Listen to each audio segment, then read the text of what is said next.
A sister who did a lot of work in regards to education. She made a transition. She was ill for a while and made a transition towards the end of December. I didn't even find out. Most of us who work with her did not find out until sometime in January. And I think it was just saddening in regards to hear about the sister making a transition. We as educators need to see what we can do in regards to keeping her name on the lips of those who are living. Last night I was teaching at John Jay, where I, interestingly enough, teach police officers. And we were having an interesting conversation about race. Now, the first thing we were doing is in talking about race, we were talking about the categories that Blumenbach had come up with in regards to defining race. And he said that there were three races. He said that there was the Caucasoid race, that there was the Mongoloid race, and there was the Negroid race. Those were the only races. Now there's a problem with that. That if you look at the root of the word Caucasoid, what is the root of that word? Caucasus. And what is that? But also, what else is it? It's a place. It's mountains in Western Europe. It's a place. It's a geographical reference. So when you talk about Caucasoids, you can say, well, they come from those mountains over there, that part of the world. When we talk about Mongoloid, what is the root? Mongolia. What is that? It's a place. It's a geographic area. It's somewhere that you can refer to. So the people who are Mongoloid, they come from a particular place. Then we have the word Negroid. What is that? I say, well, this must be Negro land or Negronia, right? So what it says is that when Blumenbach and these devilish people came up with this particular classification, they wanted to create the idea that these people came from no place and therefore could have no history and no culture. Now, we talked about a number of other things, and it was interesting because one of the brothers in the class, he talked about Lewis Latimer. How many people know about Lewis Latimer? Most of us here, because we are folks who are kind of educated. All right? So we're going ahead and we're talking about Lewis Latimer, and I talk about the fact that he actually has the patents for the carbon filament in the light bulb. He also has the patent for the screwed base at the bottom of the light bulb. And there was a Latino brother in the class, he said, well, how come we don't know this? How come this is not taught? And that is the issue. Why is this not taught? Now, some people will say, well, it's not taught because the scholars who go ahead and create the textbooks don't know. So the idea is whether it's a matter of omission or is it commission? Did they do it on purpose? Oh yeah. And that's an issue in terms of the whole creation. I come today and I'm kind of angry and kind of like just kind of disoriented because this idea of the Negro is the thing at this particular point which is causing us probably more problems than anything that we've seen in quite a while.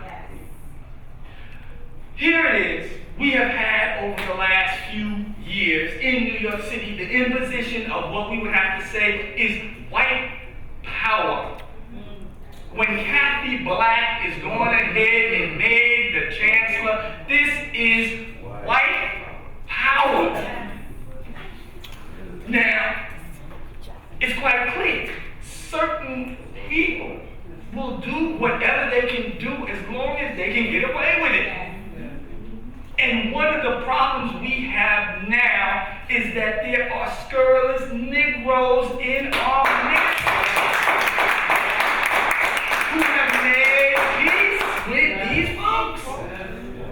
Now the interesting thing is that most of these scurrilous Negroes go ahead and because of the benefit to them individually or the benefit to their institutions, they will sell out their people collectively.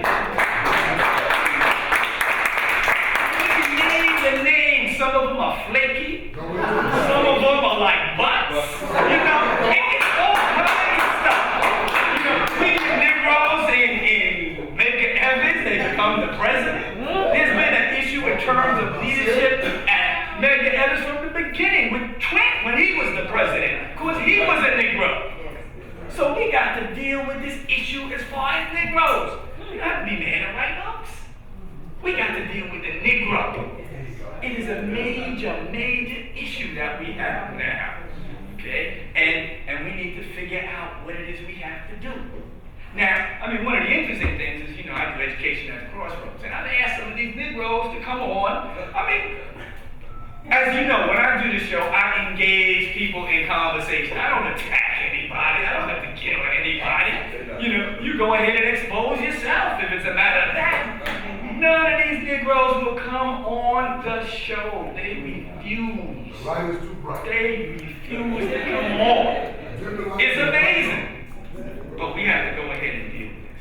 We need to also understand that there is historical precedent for the struggle that we are currently having over education. That if you go ahead and you read, many of you know Miseducation of the Negro by Carter G. Woodson. But there's another book that I have in my bag called Education of the Negro, also by Carter G. Woodson. And in that book, he talks about the history of us in regards to the education system. Now we know at different times it was against the law for us to be literate. And that in order to make the slave master go ahead and adhere to the law, the issue was if you had literate Africans on your plantation, you would be punished as a slave master. So the slave master, therefore, had to make sure that literacy was not going to be something that was going to be happening on his plantation.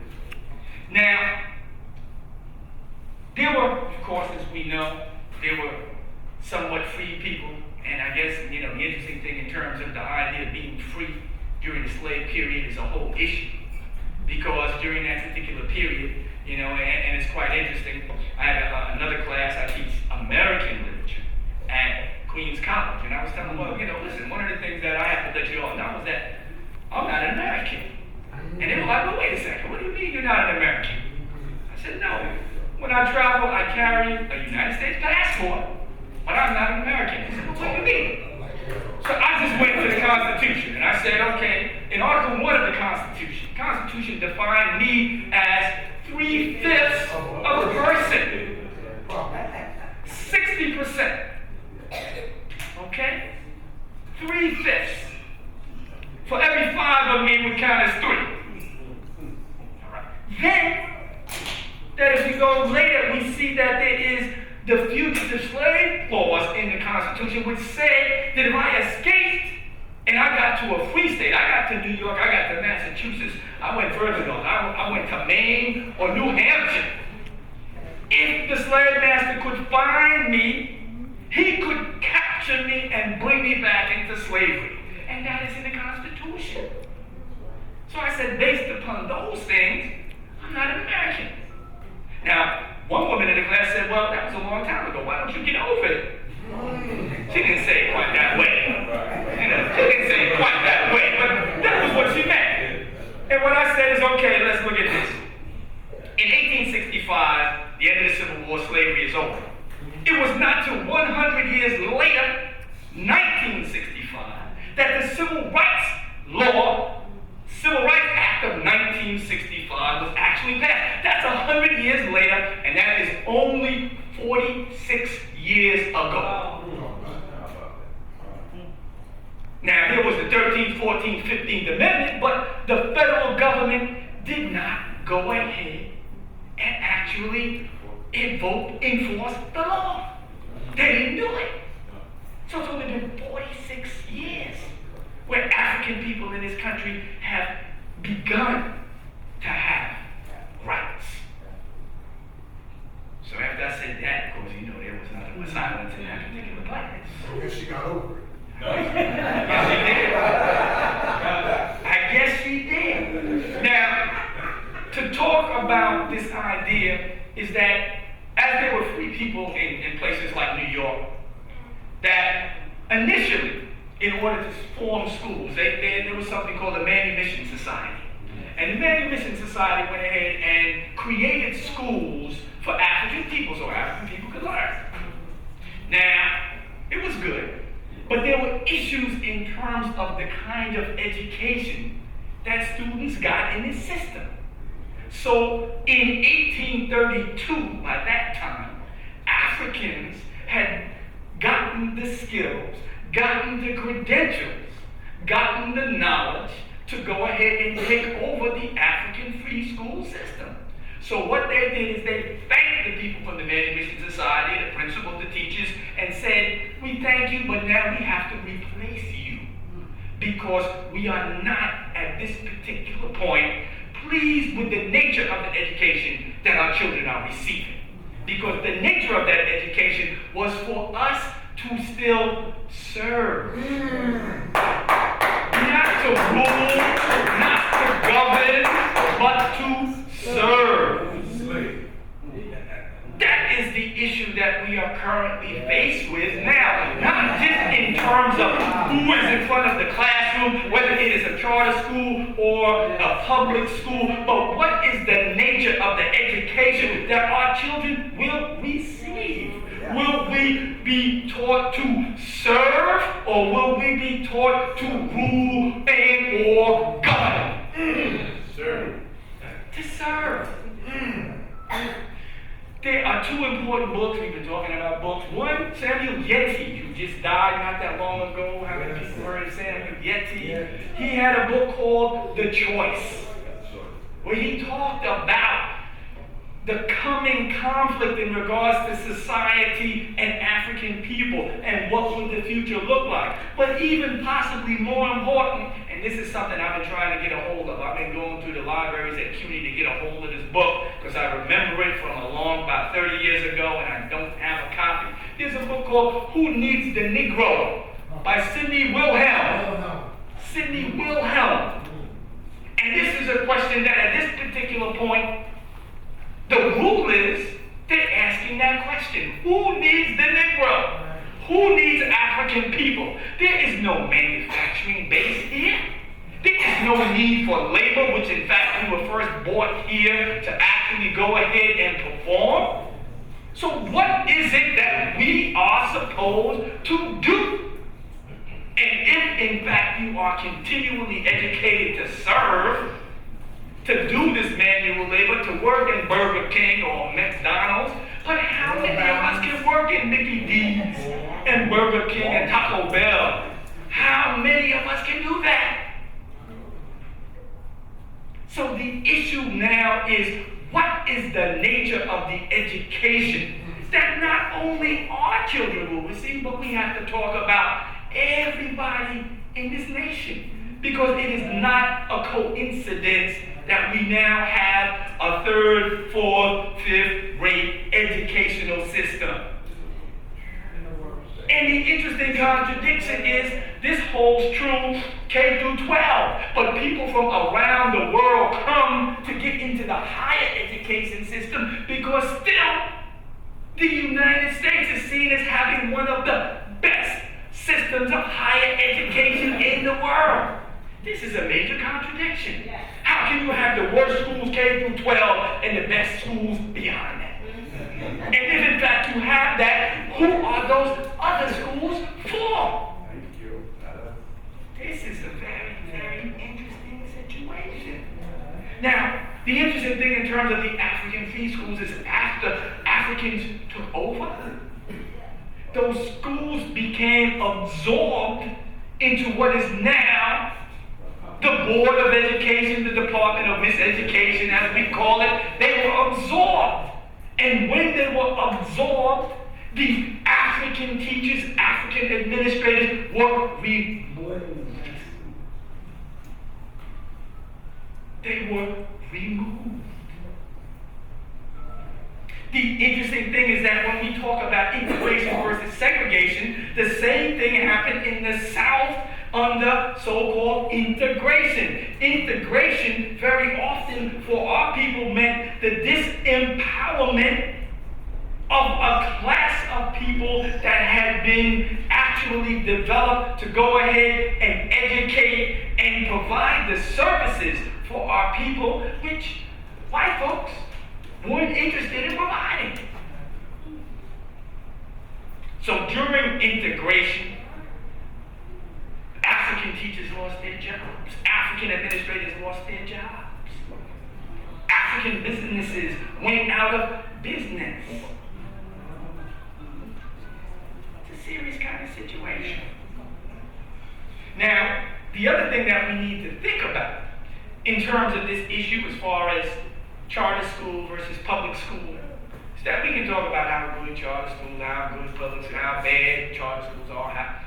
The interesting thing is that what this represents is that when you have private dollars and now you then have public dollars and you put the public dollars in private hands, tax levy dollars, your money, what you are doing is you are transferring wealth from one group of people, from one community to another group of people and another community.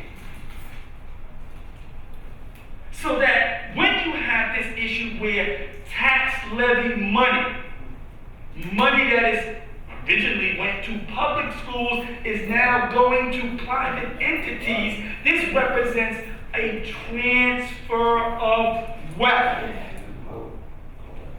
It also does so in regards to things like no-bid contracts that Bloomberg is famous for, big scandals. I don't know why the scandals, I don't know, they need to probably bring the cuffs, right? Put them in cuffs. Here it is. What they got the thing? They got the thing, city time. Multi-million, hundreds of millions of dollars wasted. Within the Department of Education, they have something called a smart card, which is similar to city time. They can't even go ahead and get that together. They were trying to roll that out some months ago. It hasn't been rolled out. Multi-million-dollar contract for somebody. Tax levy dollars, city budget money going to some private entity. And one of the interesting things, I guess I gotta do this, is that in terms of this city time thing, this is coming out under Comptroller John Liu. And he's going ahead and raising some questions. And, the interesting thing about John Liu is that when he ran his campaign, he ran a grassroots people's campaign. He came out everywhere, all the time, with all communities. Now, this is in contradiction to pictures up on the wall there, William Thompson. And the interesting thing is that when William Thompson was the comptroller, one of the things that needs to be said is that this city time piece was going on, but he never audited city time. He didn't say anything about city time. It raises a question. That's all. I'm just going to say it raises a question. Tell the teachers. Okay? Now, in the Village Voice, when I was in Midtown yesterday, here it is, class struggle. This is an article about a Bronx charter school, Bronx Success Charter School, Eva Moskowitz, which some people are now called Evil Moskowitz. Evil Moskowitz. All right, I'm just going to read a quick paragraph here, and you'll understand some things. Hands on top, adults ring out, and children instinctively know to respond. That means stop, as they put their hands on their heads. Sitting with their hands and their legs is magic 5. Spend just a few hours there and soon you'll be responding like a trained poodle. Okay? Spend just a few hours there and soon you'll be responding like a trained poodle. Now, this has always been one of my assessments of the educational system. Is that they want to educate certain folks, and they want to train us. They want to train and control us. That is the only thing that they are interested in. You can believe that at the charter school, Evil Moskowitz or whatever is not giving the education to those children, that her children, if she has, I don't even know if she has children, receive. Bloomberg, his daughter went to Spence, one of the exclusive private schools where the tuition now, kindergarten tuition is like $35,000 a year. Okay? And guess what? Bloomberg is not interested in giving the education that his daughter receives to our children. It's a serious situation. But it is not one that we have not encountered before. I'm ending this. This is a poem. And this is a poem, interestingly enough, that I did G2 a couple of years ago, had a session where he had some poets come together to talk about education. And we did so. And this was done in May. And at that particular time, I did something that was close to the birthday of Brother Malcolm X and Hajj Malik al-Shabazz. And since we are in February and it is African Heritage Month, and our brother was assassinated, or as some people say, executed, February 21st, 1965, let me go ahead and just read this to you, and then I'm going to sit down. Brother Malcolm in the O. Ostrowski, what's in the name? Eastern European headed west, land grab homestead, moving from farm to city, a school teacher catching Malcolm Little in the middle, like what we call middle school now, 7th, 8th grade, catching Malcolm Little in the middle. Fly in the buttermilk, a young black man, sort of red of head and ruddy complexion, complex and detailed, overachiever, causing an achievement gap between him and everyone else. Ostrowski, call him Mr. O. We owe you, O. Whether beat down or praise, we owe you, O. A teacher has a sacred